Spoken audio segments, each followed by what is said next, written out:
oneness with all things, is a lot of the things that we're going to talk about actually separates those things, especially when it comes to spirituality or religion, because both could have dogma in it.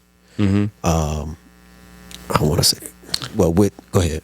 I was going to say, for the listener, if you can, I see images in my head and I'm trying to paint the picture. If you take the symbol of the yin yang, right, and you have, the black swirl with a little bit of the white in it, that white circle, and then you have the white swirl with the black circle in it.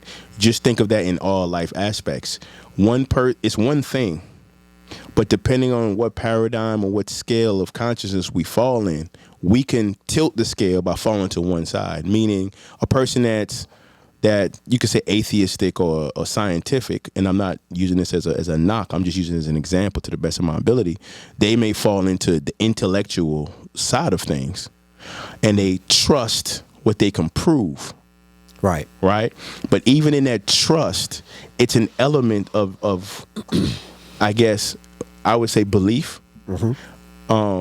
And I'm sure they will argue me down with this to this point. It's like you believe or you trust in the system that has been created before you came into being, that it's right and exact when you 1 + 1 = 2, and then you move up to other equations where you get into probabilities and so on, quantum physics and so on and so forth. You trust in these things, but it's a little bit of spirit backing that. And likewise, those who are spiritual or, in other walks, they say woo-woo. The woo-woo people, they're so spiritual, they're so this, they're so that. But at the same time, there's laws that are here on earth that they're not gonna, I'm just gonna drive through this stoplight because, what will be will be. No, you're gonna when you see that red light, you're gonna stop. You're gonna stop. You know what I'm saying? So it's a little bit in each, but they're all one thing. Going back to the whole yin yang, right? It's just where you choose to vibrate. Yeah, that's the differentiation between interconnectedness and dogma. Because like with dogma, there's no flexibility, right? So it's a proponent that I believe it establishes somewhat of a rigid adherence to a set of beliefs. So that being said, if you don't mind, using the last one, so for those of you that are watching, I had sent out these charts, right? And I'm talking about the blue and the light blue one. You guys can't see, sorry. We haven't gotten super chats or gotten into that aspect of the podcasting world. So we don't have all this fancy technology where we could pull stuff up on screen. But the point is that you have, and we did a podcast about this earlier, like back in January, February, about religion and spirituality. But we're going to just use aspects of that to show the interconnectedness of everything. And the first one I want to start with is spirituality. It says truth discovery. Right. And then, and this is going on what you're saying with the dogma, it's religion, or somebody could say your way of life, whatever terms you want to use, religion, truth, knowledge. Yeah. So let's get into that aspect of it. That's going to be our first wicked aspect that we're going to deal with, right? So going back, continue what you were saying about the dogma. Yeah, so I left off, I was saying that it's sort of a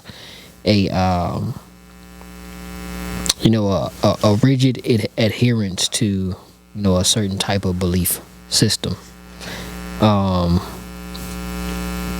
And even in that, it rejects any other alternative. As a possibility, right? So, the availability to dissent, on a certain topic or a certain core belief, right? In my opinion, it doesn't really fit, if you will, in the non-objectivity of dogma. You know what I mean? Because within dogma, like, things are set within a box. Okay. You know what I mean? When I look at interconnectedness, right, there's flexibility there, because there's an understanding that all things are interwoven into a spiritual fabric. right? There are perspectives are available, and you can, if you so choose to, you can capture perspective, and you can learn through those perspectives.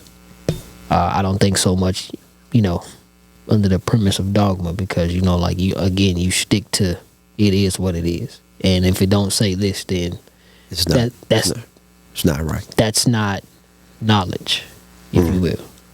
Right. And it's interesting because most it's the premise of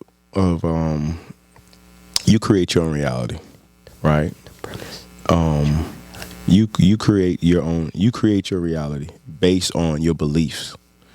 So meaning, and I'm not going to sit here and teach the law of attraction or none of that stuff. I'm just going to talk about it. You have to do the research for yourself. It's like whatever you choose to believe in, or whatever that is that backs your outview of the world, that belief will actually generate you to attract proofs to make your belief more, legitimized in your eyes. So I just use this as an example. The things that's going on in the world right now, you have wars in the Near East. I use that term. You have wars in, the Far East. Right. You have things that are happening that from a social media standpoint, it's like, oh man, it's the worst it's ever been. So if my belief system says that it's a point in time where there's wars or rumors of wars and so on and so forth, these things now are feeding into what I already believe. Right. Not to say that it would be hard to prove that it's not a fact, because these things are happening. Right. But because of my belief, I'm shadowing or impressing it upon everything to give everything meaning in the system of belief that I have. Right. Whereas a next man who doesn't believe any of that stuff, Right. it's like, well, wars have been happening from time immemorable. Right. What year have you been alive, or those of us that's been alive, You did. there hasn't been wars going on in the Middle East or the Near East or in the far East, or whatever the case may be. It's been wars has been happening. So to that person looking at this person's belief, it's like, well, that doesn't make sense to me, because you're saying, oh, the time has come, the time is near, and from this other person's perspective, the time, if that's the case, then what about 50 years ago? What about 100 years ago? What about 200 years ago? And so on and so forth. 2,000 years ago. But again, that person's reality is substantiated by the things that they see. Right. One could say it's aligning with their belief system. With their belief system. So- Got it. Which could align with really anybody's belief system. Because I can look at it in a belief system. Let's say I'm in this belief system that sees, let's just see, only love. Right. And there's war, or what they perceive to say what is war. Conflict. Or conflict. Right. And within these conflicts, which a lot of people may not see, is growth, charity, love for other people. Mm-hmm. Now, when there are wars, somebody could say totally different. But when you're in the whole scope of the matter and looking at this whole war thing, there's two sides of everything. Just like we can go back to the yin yang sign. Yes. All of it is compacted in there, and then you have the two little dots that may not see it like that whole black side. Mm-hmm. There's a one white dot there. It sees it totally different. Right. So it can go along with anybody's belief system. Right. Now, yours may be a little more extreme. Theirs may not be as extreme as yours could be. Because you can always say, well, it's the latter days. Right. You know? Somebody would say, nah, bro, it's just how things just happen like this. Right. You know, so I do like the point that you made where, someone to say war, right? And it's funny because everything is based, not everything, but when you look at things, it has to be a contrast. For there to be war, there has to be such thing as peace. right, So that which is peace has been disturbed, right. right? But as you said, Somebody's peace. somebody's peace. It brings out, and again, this goes right back to the topic with the universality. Did I say that correctly? Yeah, universality. Okay, thank you, sir. Of all things, where this so-called balance now has teeter-tottered.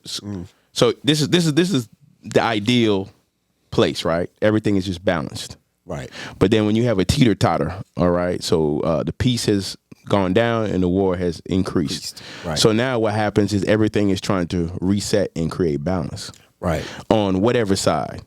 You're going to have the for and the against and the against and the for. Right. And then people take sides, right, which causes, you can see more anger, Right. more pain, Right. more hurt, more shame, so on and so forth. And then, as you said, it's opportunity to be more charitable, Right.